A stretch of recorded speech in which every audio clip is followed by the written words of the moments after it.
الاعراب، اعراب کی اقسام۔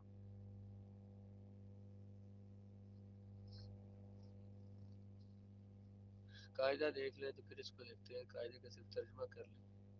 الاحوال التي تعتری اواخر الکلمات المعربة اربعۃ، الاحوال حوال حال کی طرح جو حالات طاری ہوتے ہیں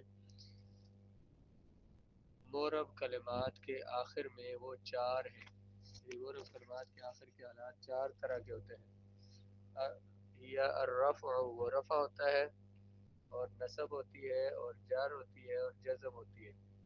معرب کلمات کے آخر میں رفع آ سکتا ہے، نصب آ سکتی ہے، جر آ سکتی ہے، اور جزم آ سکتی ہے۔ وتسمى انواع الاعراب، ان سب کو اعراب کی اقسام انواع کہا جاتا ہے۔ علامات الاعراب الاصلیۃ اربع، اعراب کی علامات جو اصلی علامات ہیں وہ چار ہیں۔ ضمہ، فتح، کسرہ اور سکون۔ وینوب عنہا علامات اخری، ناب ینوب نائب ہونا، ان کے نائب، ان کے قائم مقام کچھ اور علامتیں بھی ہوتی ہیں جو ذکر کی جائیں گی فی مواضعہا، اپنی جگہ پر، اپنے مقامات پر۔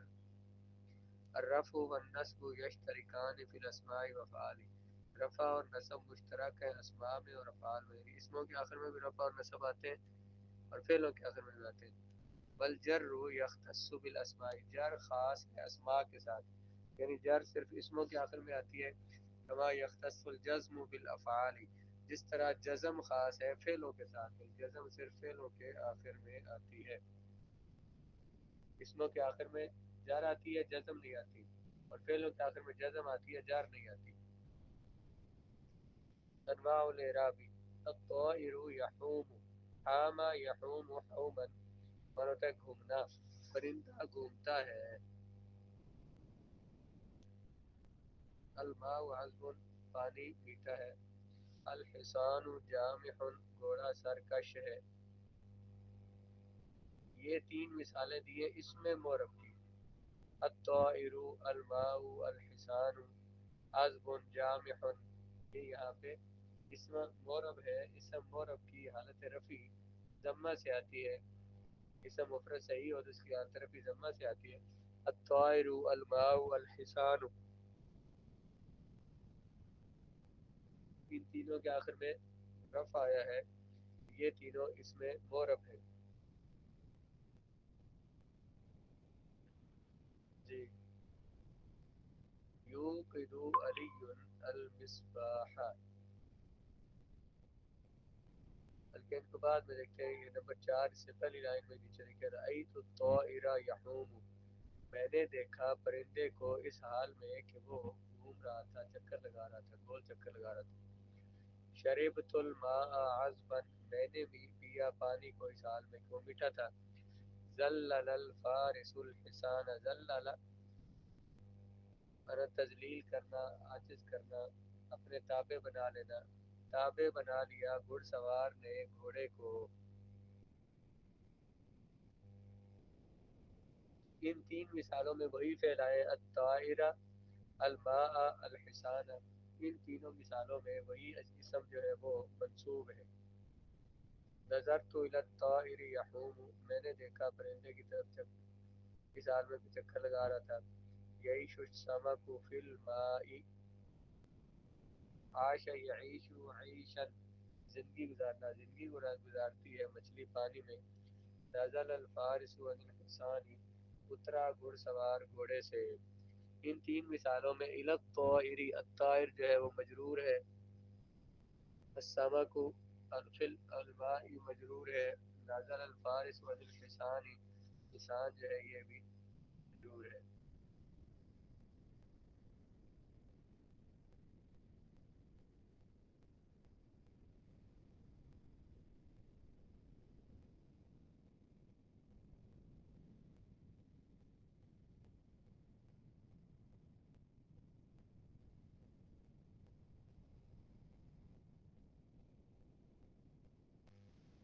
آگے ہے یوقد علی المصباح، اوقد یوقد ایقادا، روشن کرنا، جلانا۔ جلاتا ہے علی چراغ،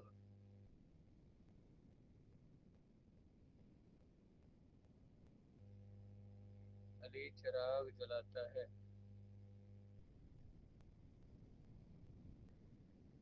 تزحف الجنود، زحف یزحف، زحفن کا معنی ہوتا ہے گھسٹتے ہوئے آنا، تو رینگنا۔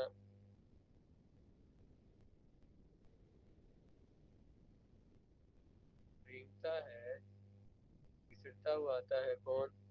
الجنود، سپاہی گھسٹتے ہیں۔ اور تورک الاشجار، اورک یورک ایراکن کا معنی ہوتا ہے پتے نکالنا، پتے نکالتے ہیں درخت۔ تورکو بر وزن تفعیلو، صیغہ واحد مؤنث غائب فعل مضارع معروف ثلاثی مزید فیہ مثال واوی از واو فعل۔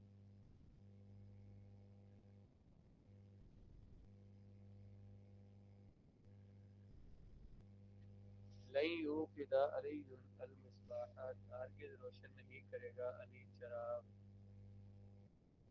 علی ہرگز چراغ نہیں جلائے گا۔ اب یہاں پہ پہلی تین مثالوں میں یوقد، تزحف، تورک یہ فعل مضارع مرفوع تھے۔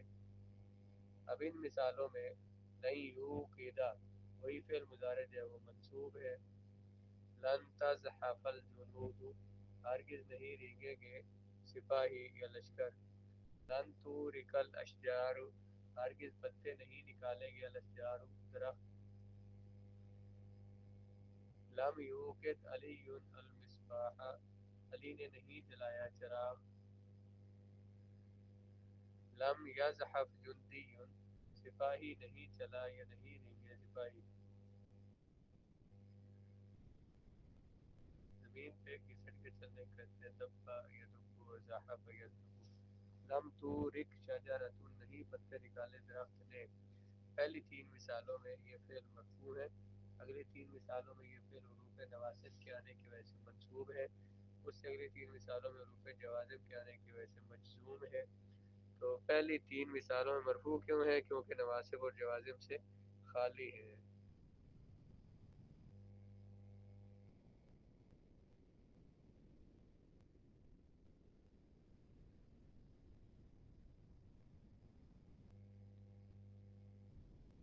جی،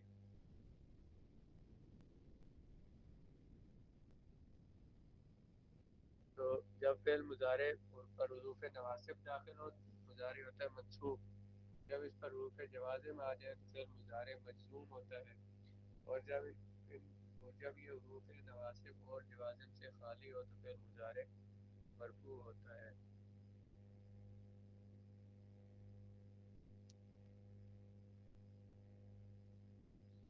جی، البحث، الطائر، الماء، الحصان في أمثلة القسم الأول كلها أسماء۔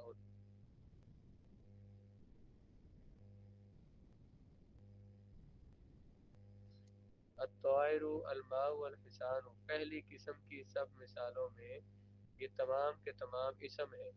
پہلی قسم کی تمام مثالوں میں، پہلی قسم کی مثالوں میں یہ جو الطائر والماء والحصان یہ تمام کے تمام اسم ہیں۔ فَهِيَ فِي الْأَمْثِلَةِ الثَّلَاثَةِ الْأُولَى مِنْهُ مَرْفُوعَةٌ لِأَنَّهَا مُبْتَدَأَةٌ، اور یہ پہلی تین مثالوں میں مرفوع ہے کیونکہ یہ مبتدا ہے۔ پہلی تین مثالوں میں مرفوع ہے کیونکہ یہ مبتداءات المبتدا ہے۔ والذی يدل على رفعها وجود الضمة في آخر كل منها، وہ چیز جو دلالت کرتی ہے ان کے رفع پر وہ ضمہ کا پایا جانا ہے ان میں سے ہر ایک کے آخر میں، یعنی ان میں سے ہر ایک کے آخر میں جو ضمہ آتا ہے الطائر والماء والحصان کے آخر میں، یہ دلالت کرتا ہے کہ یہ مرفوع ہے۔ وفی امثلۃ الثلاثۃ الثانیۃ منصوبۃ، اور دوسری تین مثالوں میں یہ منصوب ہے، دوسری تین مثالوں میں یہی سب منصوب ہے۔ لأن كل منها مفعول به، کیونکہ ہر ایک ان میں سے مفعول بھی ہے۔ والذی يدل على نصبها وجود الفتحة في آخر كل منها، جو چیز دلالت کرتی ہے ان کے نسب پر وہ کیا ہے؟ فتح کا پایا جانا ان میں سے ہر ایک کے آخر میں، ان میں سے ہر ایک کے آخر میں فتح کا پایا جانا، وہ اس بات کی دلیل ہے کہ یہ منصوب ہے۔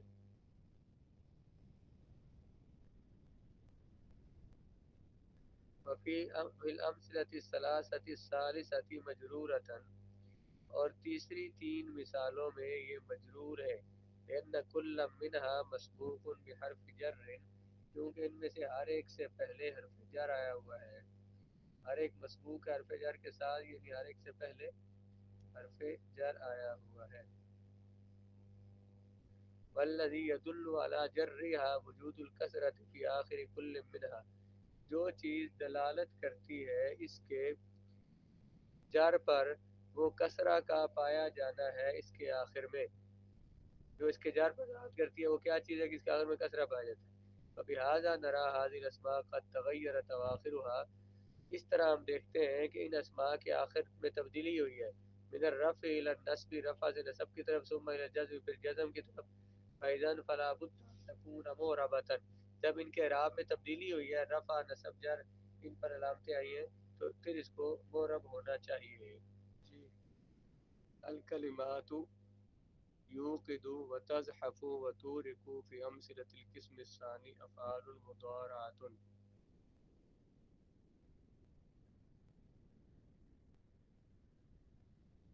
کلمات یوقد، تزحف اور تورق دوسری قسم کی مثالوں میں افعال مضارع ہیں،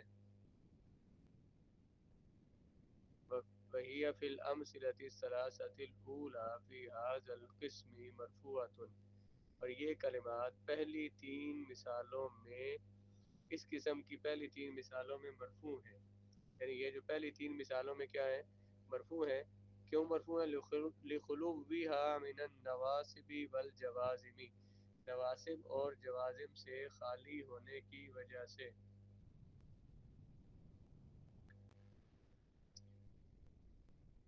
والذی يدل على رفعها وجود الضمة في آخر كل منها، والذی يدل، جو دلالت کرتا ہے اس کے رفع پر ضمہ کا پایا جانا ان میں سے ہر ایک کے آخر میں، یعنی ان میں سے ہر ایک کے آخر میں جو ضمہ آتا ہے تو اس بات کی دلیل ہے کہ یہ مرفوع ہے۔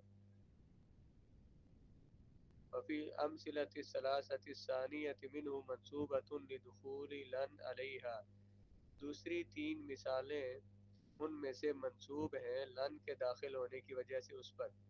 والذی یدل علی نصبها وجود الفتحۃ فی آخر کل منها، جو دلالت کرتا ہے اس کے منصوب ہونے پر وہ فتح کا پایا جانا ہے ان میں سے ہر ایک کے آخر میں، یعنی ان میں سے ہر ایک کے آخر میں جو فتح پایا جاتا ہے، لکھا ہوتا ہے، تو یہ اس بات کی دلیل ہے کہ یہ منصوب ہے۔ وفی الامثلۃ الثلاثۃ الاخیرۃ مجزومۃ، آخری تین مثالوں میں یہ مجزوم ہے، لدخول اداۃ الجزم علیہا، کیونکہ ان پر جزم کا حرف داخل ہوا ہے۔ والذی یدل علی جزمها وجود السکون فی اواخرها، جو دلالت کرتا ہے ان کے جزم پر وہ سکون کا پایا جانا ہے ان کے آخر میں، ان کے آخر کا ساکن ہونا اس بات کی دلیل ہے کہ یہ مجزوم ہے۔ فبذا نرى ان هذه الافعال قد تغيرت اواخرها، اس طرح ہم جانتے ہیں کہ یہ افعال بدلے ہیں ان کے آخر، من الرفع الى النصب، رفع سے نصب کی طرف، ثم الى الجزم، پھر جزم کی طرف، فاذا لابد ان تكون معربة، تو پھر انہیں معرب ہونا چاہیے، جب ان کا اعراب بدلتا رہا ہے رفع سے نصب، نصب سے جزم کی طرف، اس لیے ان کو معرب ہونا چاہیے۔ الاحوال التي تعتری اواخر الکلمات المعربة اربع، وہ احوال جو طاری ہوتے ہیں معرب کلمات کے آخر میں وہ چار ہیں، وہ رفع ہے، نصب ہے، جر ہے، جزم ہے۔ الاحوال موصوف ہے، اور التی اس میں موصول، تعتری، اعترا یا تری، تعتری اس میں تعتری ہوتا ہے، برودن تفتعل سیغہ واحد مؤنث، غائب فعل مضارع معروف ثلاثی مزید فیہ ناقص یائی، اس میں ہی ضمیر فاعل، اواخر الکلمات، اواخر الکلمات مضاف، اواخر مضاف، الکلمات مضاف الیہ، مضاف الیہ مل کر موصوف، المعربۃ، بلکہ الکلمات اواخر مضاف، الکلمات موصوف، المعربۃ صفت۔ موصوف اور صفت مل کر اواخر کا مضاف الیہ مضاف الیہ مل کر تا طریقہ مفعول فعل اپنے فاعل مفعول سے مل کر جملہ فعلیہ ہو کر التی موصول کا صلہ موصول اور صلہ مل کر الاحوال کی صفت موصوف اور صفت مل کر مبتدا اربعۃ خبر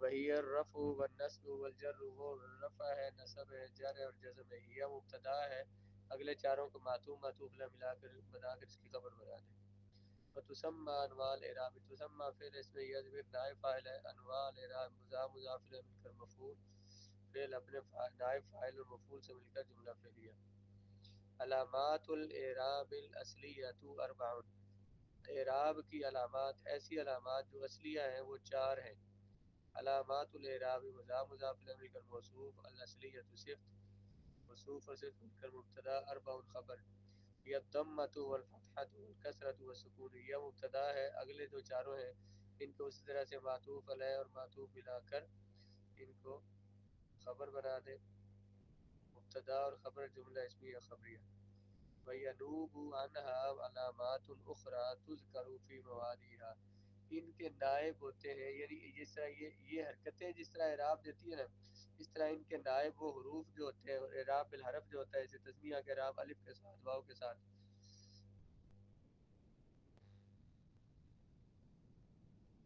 ینوب عنہا ینوب نابا ینوب نوبتن اور نیابتن آتا ہے ینوب اصل میں ین گوبو تھا بر وزن یفر اسی کا بعد ذکر غائب و فعل مضارع معروف عنہا ان حرف جار حاضر مجرور جار کے متعلق فعل کی علامات الموصوف اخرى اس کی صفت پہلی صفت تذکر بر وزن تو پر اسی کا بعد مؤنث غائب فعل مضارع مجرور اس میں یہ ضمیر نائب فاعل فی مواضعها فی حرف جار مواضع مضاف و حاضر مضاف الیہ مضاف الیہ مل کر فی جار کا مجرور ہو کر تذکر فعل کے متعلق فعل اپنے نائب فاعل و متعلق سے مل کر صفت موصوف اپنی دونوں صفات سے مل کر ینوب فعل کا فاعل فعل اپنے فاعل و متعلق سے مل کر جملہ فعلیہ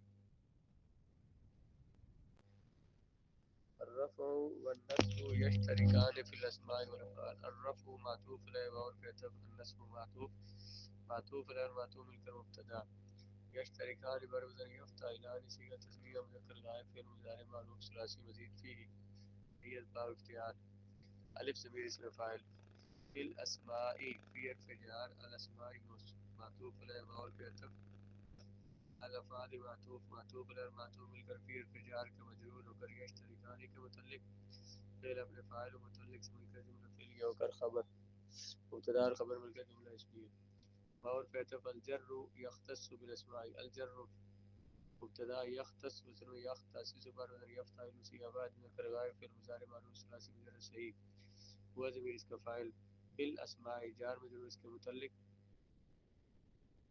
فعل کے متعلق ہو جائیں گے اس میں کما کاف حرف جار ما مصدریہ مصدر کا معنی دیتا ہے کما یختص الجزم یختص فعل الجزم فاعل بالافعال جار مجرور فعل کے متعلق فعل اپنے فاعل اور متعلق سے مل کر جملہ فعلیہ ہو کر ما مصدریہ سے مل کر کاف جار کا مجرور ہو کر یختص فعل کے متعلق فعل اپنے فاعل اور متعلق سے مل کر جملہ فعلیہ جار خاص ہوتی ہے اسماء کے ساتھ جزم کے افعال کے ساتھ خاص ہونے کی طرح خاص ہونا یہ مصدر کا معنی دیا پایا جا رہا ہونا اس وجہ سے ما کو کیا ما مصدریہ ہے